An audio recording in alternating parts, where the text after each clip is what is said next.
restoring physical safety, whether that be in the home or at a residential program, a domestic violence program.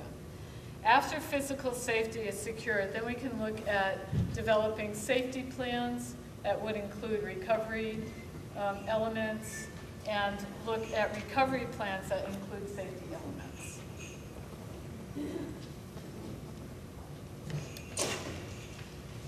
When physical safety is established, oftentimes the symptoms that were connected to substance abuse diminish, and the recovery is pretty straightforward, and there's a lot of motivation for decreasing the use of substances. Coping and survival mechanisms of victims of domestic violence are basically grouped into three different areas. Attempts to stop the abuse, and that would be when a person reaches out for help, like at a domestic violence program, or the person appears passive and compliant. Now, when we encounter victims of domestic violence who seem passive and compliant, we often hear, you know, if she didn't like it, she would leave.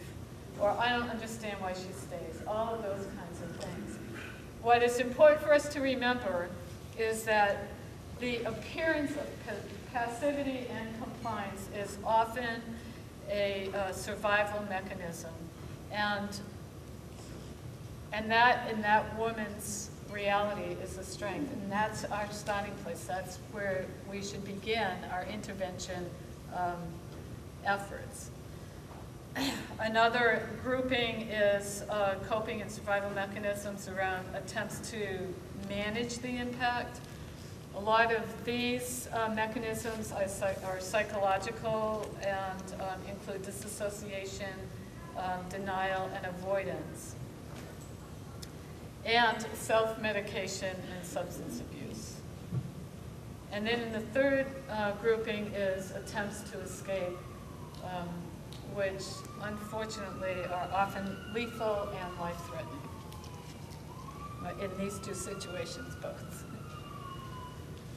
Substance abuse and domestic violence, the presence of both substance abuse and domestic violence increases the severity of injuries and lethality rates.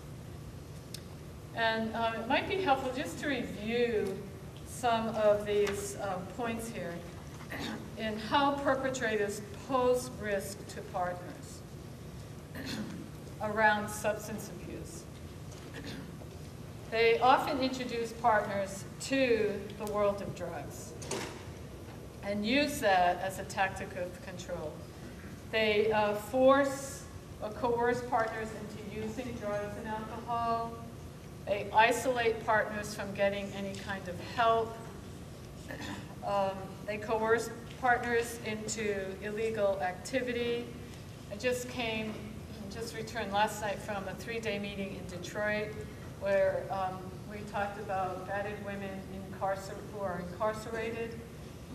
And many are incarcerated for being runners for their partners who traffic drugs, for writing illegal checks, you know, illegal checks. What do they call it? Bad checks.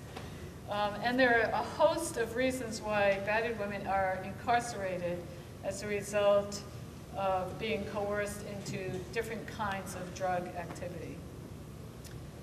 Withholding medication, using legal history as a threat. So if a battered woman was incarcerated previously or wrote a bad check, that would be held as a threat. If you go to the police or if you go for help, I will expose you.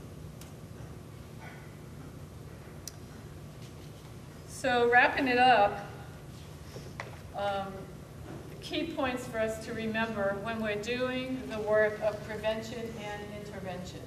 When we're writing policies, when we're looking at protocols, when we're thinking about public awareness, messaging, when we're working with youth as well as adults. That because of the pervasiveness of violence that we need to acknowledge the history and pattern of abuse as it shows itself in all dimensions of the work that we do. To identify specific ways abusers use substances to control partners. We need to recognize the impact of abuse on survivors' life, health, mental health, and on the children. So we need to go below the surface when we're talking with somebody, when we're looking at policy, when we're looking at mandatory whatever. You know, when we do these broad strokes, we often cast a net of re-victimization because we don't go below the surface enough, or we don't look at the unintended consequences of the policies or protocols that we develop. It's important to highlight the strengths, resources, and coping strategies that victims of domestic violence use in continuing to live and hoping that someday that they will move out of the entrapment that they feel in their particular relationships. We need to figure out how to hold perpetrators accountable. And I put this out to us in a very particular way.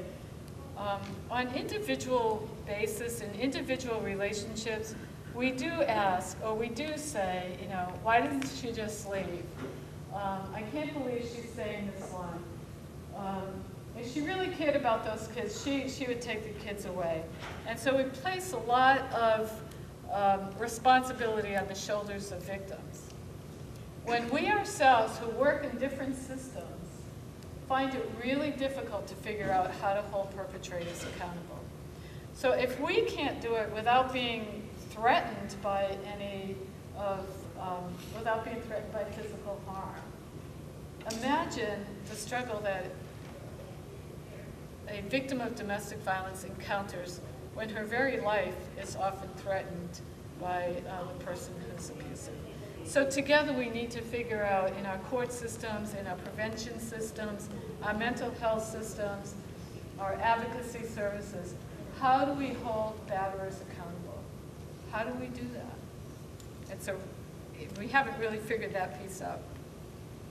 And in holding perpetrators accountable, how do we avoid victim blaming? How do we provide the support that victims and children need in moving through and identifying options for safety? And through all of this, to understand the impact, the lifelong impact of trauma in the lives of people. That brings us to 30 minutes, and I just want to close and say that because of the pervasiveness of violence in people's lives in our society, and because of the pervasiveness of substance abuse, it is mandatory that we work more closely together in figuring out meaningful and relevant strategies to prevent violence and substance abuse from occurring in the first place. So I want to thank you for the time spent here, and look forward to working with all of you in the work that we do. Okay, thank you, Sue. Any questions for Sue?